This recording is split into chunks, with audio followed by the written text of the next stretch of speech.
Olá, você está ouvindo Vamos Falar sobre Epilepsia, o podcast original da Rede de Hospitais São Camilo de São Paulo. Hoje falaremos sobre o tema Como conviver com epilepsia, mitos e verdades. Para discorrer sobre o assunto, receberemos o Dr. André Frois e a doutora Natália Figueiredo, neurofisiologistas atuantes na rede. Hoje a gente vai falar mais uma vez sobre epilepsia. E esse é o nosso podcast Vamos Falar de Epilepsia. Eu sou o Dr. André Frois, sou neurologista e neurofisiologista clínico. E a nossa participante do dia, é a doutora Natália Estela Figueiredo. Ela é também neurologista e neurofisiologista. Tudo bem, Natália? Olá, pessoal. Tudo bem, André? E você? Tudo jóia. Nath, eu vou chamar de Nath, e às vezes eu posso me confundir porque a gente é amigo e a gente é colega, né, Natália? Isso aí.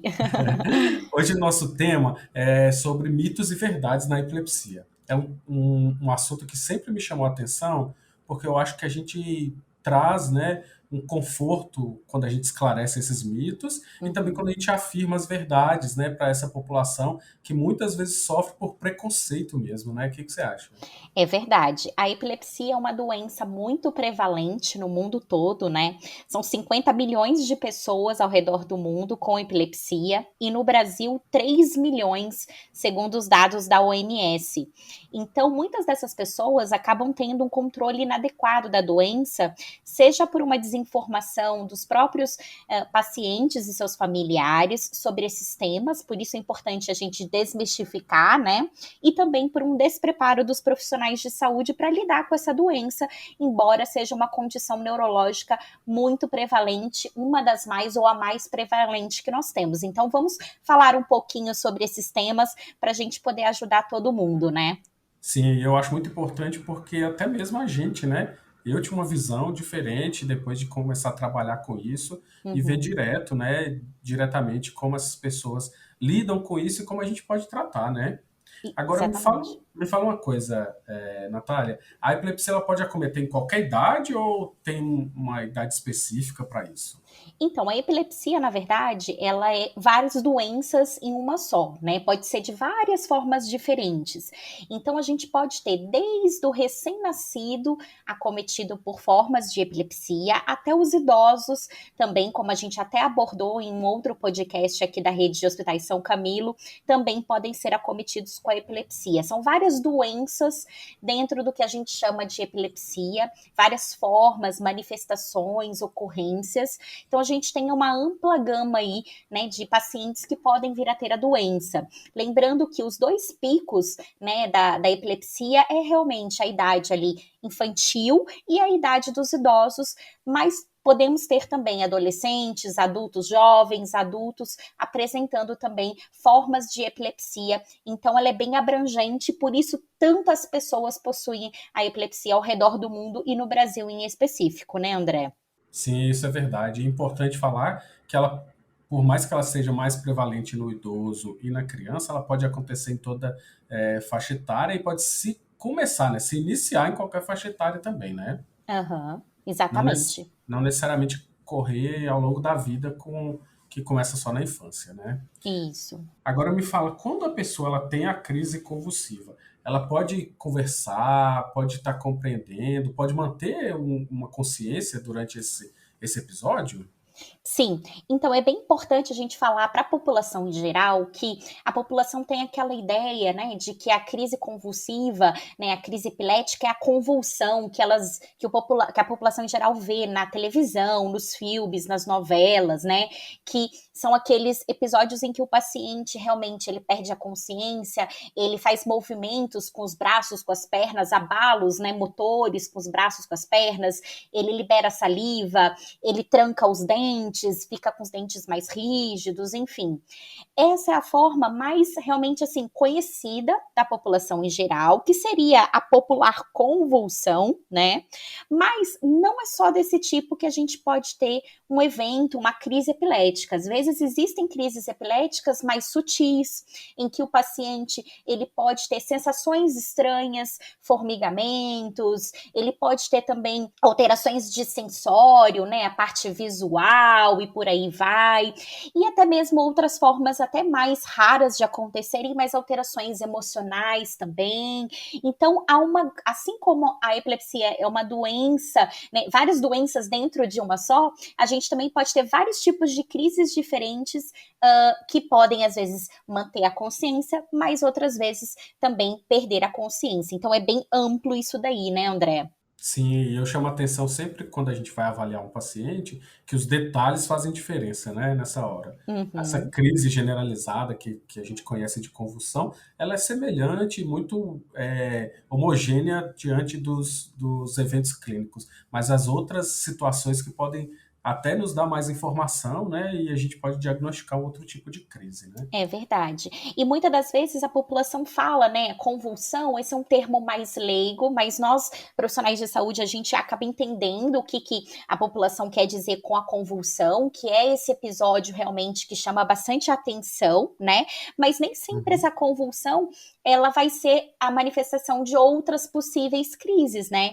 E também é importante a gente sempre ressaltar que os termos como ataque epilético, né, são formas mais populares, mais leigas de se falar a respeito das crises, né, epiléticas, das alterações que ocorrem na epilepsia, que podem ocorrer na epilepsia, mas é uma forma da população falar e que muitas das vezes nós, profissionais de saúde, vamos também tentar entender melhor o que a população está querendo dizer, o que está acontecendo com o paciente, né, para poder chegar a um diagnóstico e a uma certeza melhor aí da situação, né, André? Mas então você falou aí, ataque epilético, convulsão, não é a mesma coisa ou é a mesma coisa? Não, não é a mesma coisa. A convulsão seria, então, realmente esse protótipo, né, que é conhecido das pessoas em geral, que estão aí na mídia, né? E o ataque epilético, ele pode ser um outro tipo de crise, né? É mais popular esse termo, mas são outros tipos de crise que às vezes também tem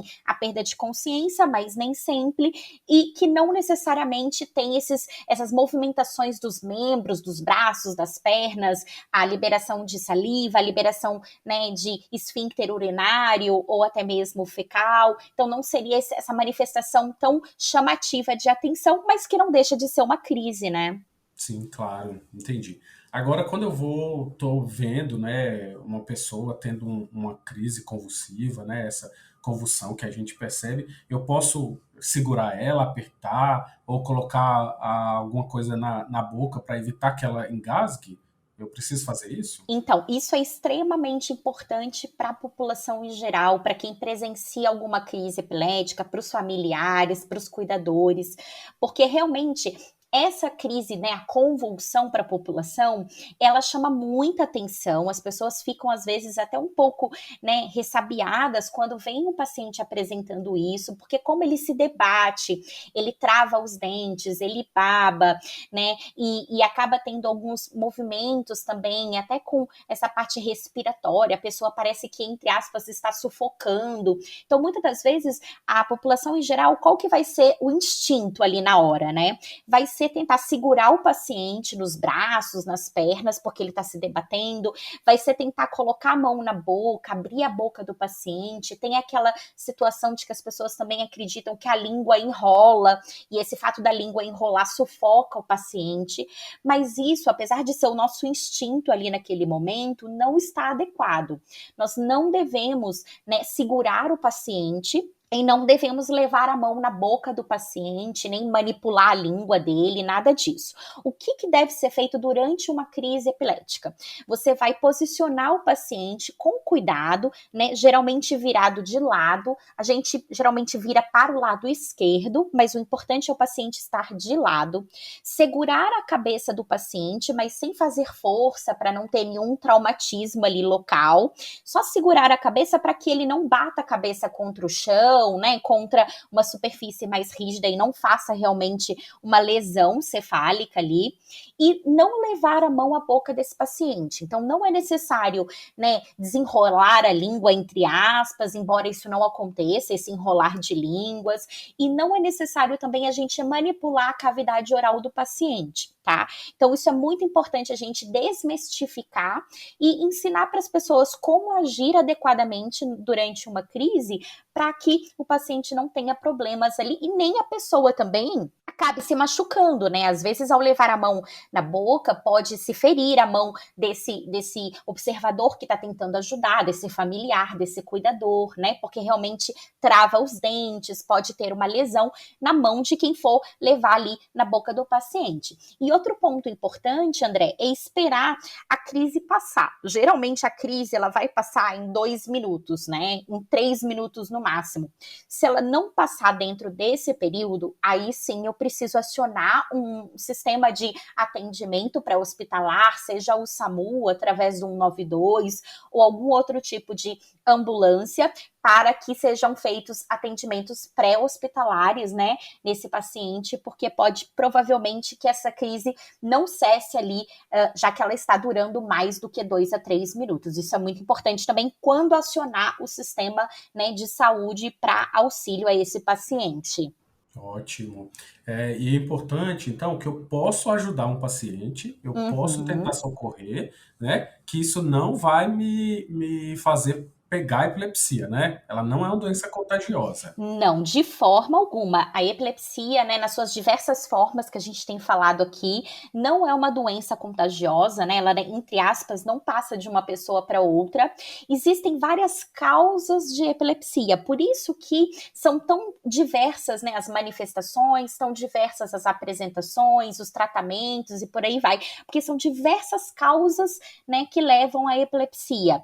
Existem causas infecciosas que levam à epilepsia? Existem. No Brasil, por exemplo, a gente tem uma causa que é a neurocisticercose, né, a doença do porco. Quando a pessoa come a carne de porco crua, mal cozida, ela pode pegar, então, a neurocisticercose, que é uma causa frequente de epilepsia no nosso meio. Mas não se transmite a epilepsia de uma pessoa para outra. Então, você pode ajudar o paciente quando está apresentando uma crise, né, a pessoa com epilepsia, quando ela está apresentando uma crise, que esse ajudar, entrar em contato com ela, ou até mesmo com a saliva, por exemplo, não vai te passar a epilepsia. Isso é um mito muito, né, clássico aí, que é mito isso, tá?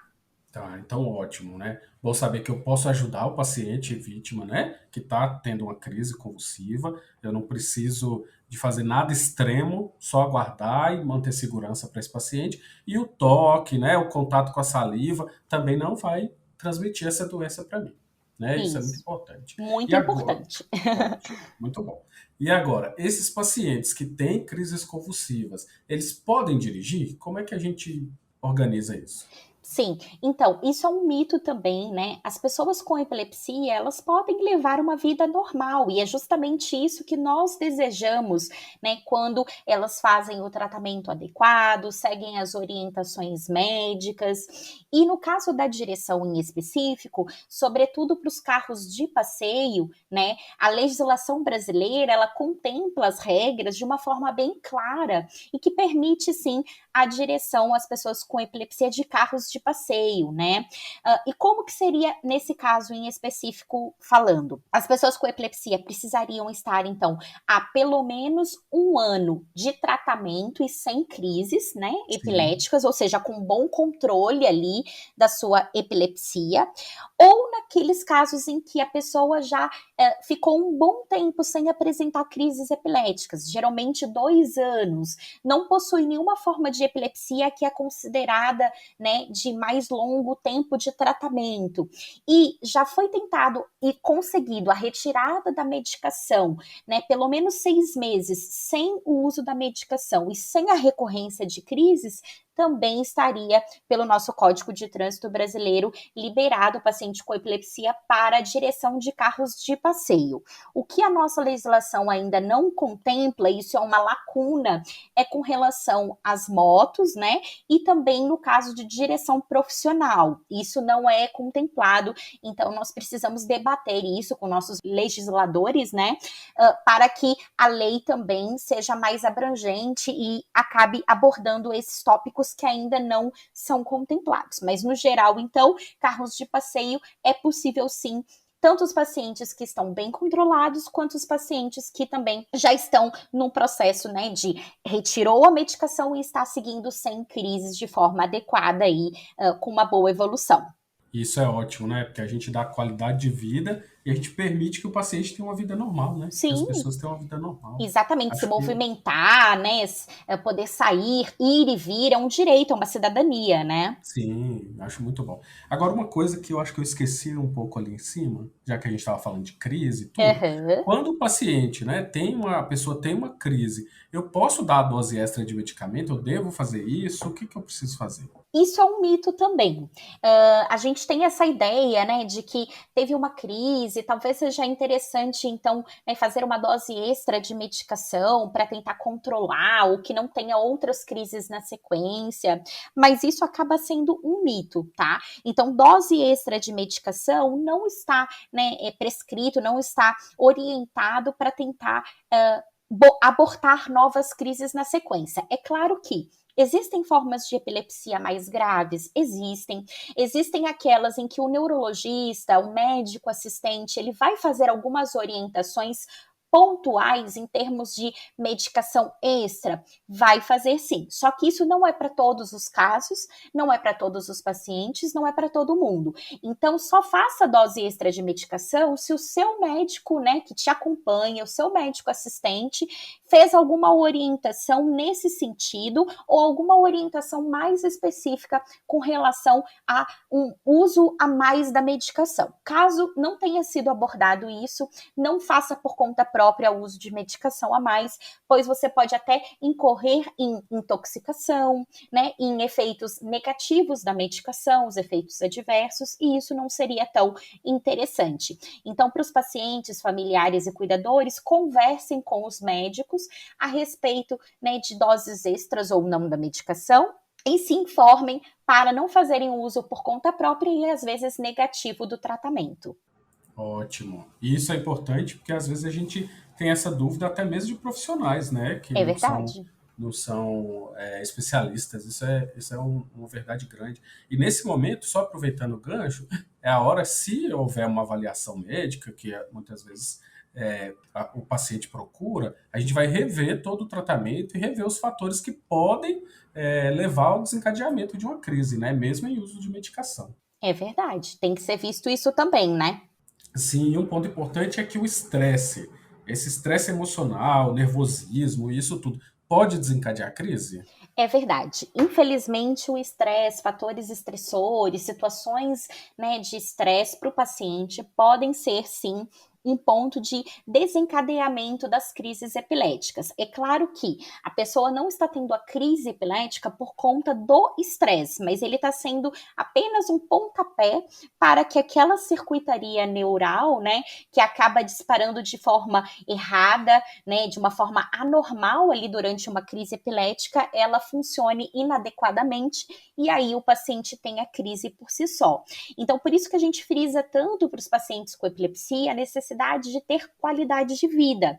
E a qualidade de vida é bem ampla aqui, né? Ou seja, o paciente realmente ele tem que ter uma vida mais regrada no sentido de ter equilíbrio, de ter esse sustento emocional, esse apoio, né, das redes, da família, da sociedade. Tudo isso é bastante importante para que ele não viva condições de estresse e que podem sim, infelizmente, acabar descompensando o seu quadro de epilepsia de base.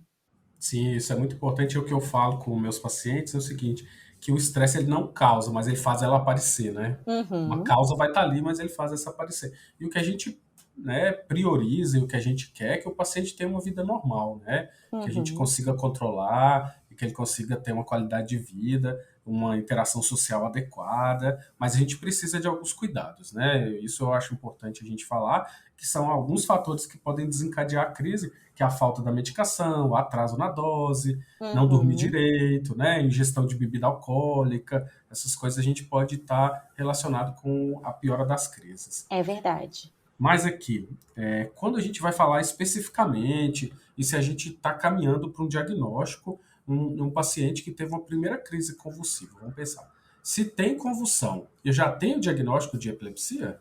Não, não necessariamente. A convulsão, ou até mesmo algum desses outros tipos de crise, né, que a gente falou, que não necessariamente é sempre desse tipo convulsão, né, com esses abalos motores, enfim, com essa perda de consciência tão franca, assim, nem sempre um só evento desse tipo, né, de qualquer uma dessas formas de apresentação que a gente falou, ela já vai ser o diagnóstico para nós falarmos na doença epilepsia. A epilepsia é uma predisposição do cérebro, né, de ocorrer, esse cérebro ele tem uma predisposição para que ocorram as crises epiléticas de forma esporádica e espontânea, e recorrente.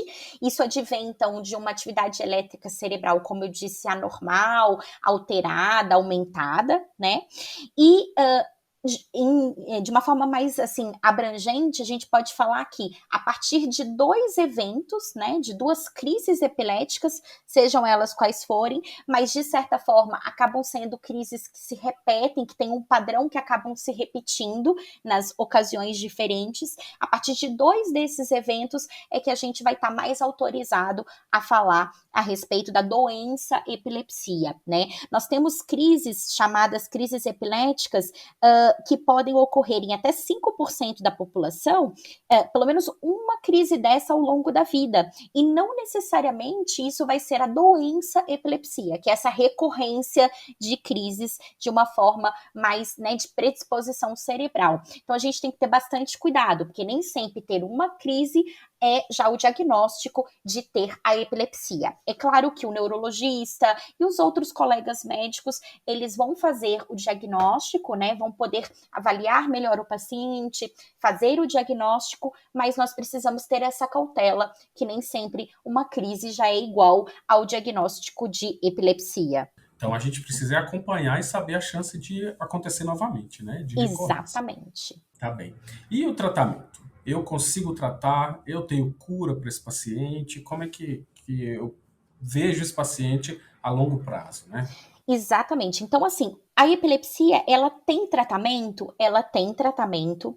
Vai depender muito da causa, do que está causando a epilepsia. Por exemplo, se for geralmente uma formação tumoral, né, com uma evolução mais de condições benignas, você pode, com uma cirurgia, né, ressecar, retirar esse tumor e ter uma cura para essa condição ali que estava levando então a essas crises, né, epiléticas recorrentes e por aí vai. Então tudo vai depender da causa dessa epilepsia, o que está levando a essa epilepsia, e até vai guiar também o nosso tratamento.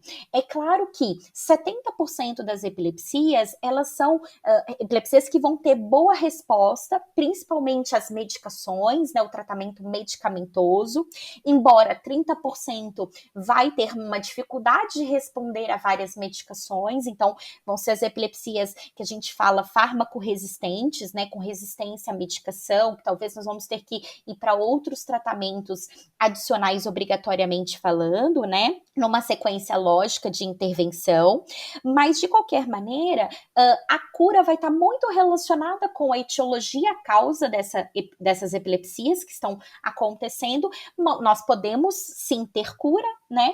E isso vai ser de caso a caso, por isso que é importante avaliar o paciente individualmente. Cada paciente é uma pessoa que precisa ser avaliada individualmente. Sim, isso é importante, né? Que a gente sabe que pode levar à cura, dependendo de cada caso, dependendo do fator que está gerando essa crise, e que Uhum. esses pacientes também podem e devem, né, receber tratamento adequado com controle adequado da crise, né? Como você falou, 70% a gente tem esse controle adequado, né? Exatamente.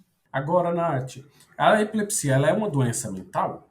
Então, Antes tinha-se muito essa questão, até porque a epilepsia, ela ficava, os pacientes com epilepsia, as pessoas com epilepsia, elas ficavam nos sanatórios, né? Naquela época lá, no início do século XX, então elas eram confinadas nos sanatórios, junto com os pacientes com doenças mentais, né? Então tinha-se esse estigma, né, que é uma doença mental, mas não é uma doença mental. A epilepsia, ela é uma doença neurológica que vem de um funcionamento inadequado das redes neurais, né? Os neurônios, eles disparam de uma forma aumentada e de uma forma anormal, levando então à manifestação clínica das crises epiléticas, que podem ser de diversos tipos, como a gente está falando aqui nesse podcast para vocês. Então a gente tem que tirar um pouco esse mito, né, que é uma doença mental, mas a epilepsia é uma doença neurológica das redes de neurônios que ocorrem no nosso cérebro. Ótimo, isso é importante, apesar de não ser uma doença mental, pode estar associada com doenças mentais, que a gente até já falou em outro momento, que é a depressão, que pode estar junto e que precisa de uma abordagem, um tratamento também específico, né? Isso. Tá, agora o paciente com epilepsia, a pessoa com epilepsia, ela pode desenvolver alguns outros problemas, como dificuldade cognitiva, então de memória, ou até mesmo a mental, que a gente falou aqui. Isso, pode desenvolver, isso vai depender muito da etiologia. Então, tem alguns casos que tem uma associação entre epilepsia e deficiência intelectual, outros casos em que, com o decorrer da doença, né, da doença de as crises epiléticas, a epilepsia em si, essa memória, né, a parte cognitiva vai sendo alterada, vai sendo prejudicada, e tem as comorbidades com diversas questões psiquiátricas, principalmente a depressão e também a ansiedade. Então, isso pode vir associado sim, mas não quer dizer que um paciente com epilepsia, qualquer um deles, necessariamente seja um paciente com deficiência intelectual, por exemplo. Não, cada caso é um caso e a gente precisa avaliar novamente individualmente esses pacientes, né? Ótimo. Então, nem todo paciente com epilepsia vai ter dificuldade mental, cognitiva, né? Isso é um mito, né? A gente tem que também Ok. deixar esse mito de lado, porque isso não faz parte do que nós observamos nos casos em geral. O mais importante é a gente poder oferecer para o paciente um tratamento adequado, uma qualidade de vida e a vida que segue, né? Como eu falo, eu quero que eles tenham sempre uma vida normal de qualquer pessoa com o controle adequado das crises, né? É verdade, a gente quer sempre, né, dar o melhor tratamento possível, o melhor segmento possível para os nossos pacientes, para que eles tenham uma vida normal, com qualidade de vida, possam desenvolver a sua cidadania, né, e serem pessoas úteis e que também agreguem na sociedade de uma forma geral. Sim, e a gente vê que muitos pacientes, ou que a epilepsia ela é muito mais prevalente em países subdesenvolvidos, né, com alta taxa de infecção, de problemas sanitários mesmo, mas ela não é exclusiva desses pacientes e nem estritamente relacionada com isso, né? A gente tem Exatamente. outros pacientes, outras pessoas que não têm nenhum contato e também podem desenvolver essa doença, não é isso? Exatamente. E a gente precisa sempre também levar esse tratamento para essas populações, né? Mesmo que às vezes a população seja uma população que tenha causas mais específicas de epilepsia, no caso dos países em desenvolvimento, essas causas principalmente infecciosas, como a gente falou anteriormente, a gente precisa dar acesso aos tratamentos, né, para a população em geral, para que as pessoas tenham justamente isso, qualidade de vida e saúde, né? Isso é o mais importante, sem dúvida nenhuma. Sim, é o que a gente trabalha para isso. Bom, muito obrigado, Natália. Foi ótima a discussão, o esclarecimento das dúvidas, né, e a pontuação dessas informações, que acho que traz, além de tranquilidade, né, traz a capacidade da gente entender melhor sobre essa doença. Sem dúvida nenhuma. Eu que agradeço a oportunidade de estar conversando aqui com vocês, né, sobre epilepsia mais uma vez, desmistificando esses mitos, falando a respeito dos pontos que são verdade. A epilepsia, como a gente viu, ela é muito prevalente, acomete muitas pessoas e a gente precisa sempre se atentar para que as pessoas tenham a informação correta, saibam agir, saibam como se tratar, né, como seguir evoluir e que tenham com isso uma vida mais plena e que possam, né, realmente se desenvolver aí como qualquer outra pessoa em sociedade. Ótimo. Então é isso, pessoal. Muito obrigado e até a próxima. Tchau, tchau!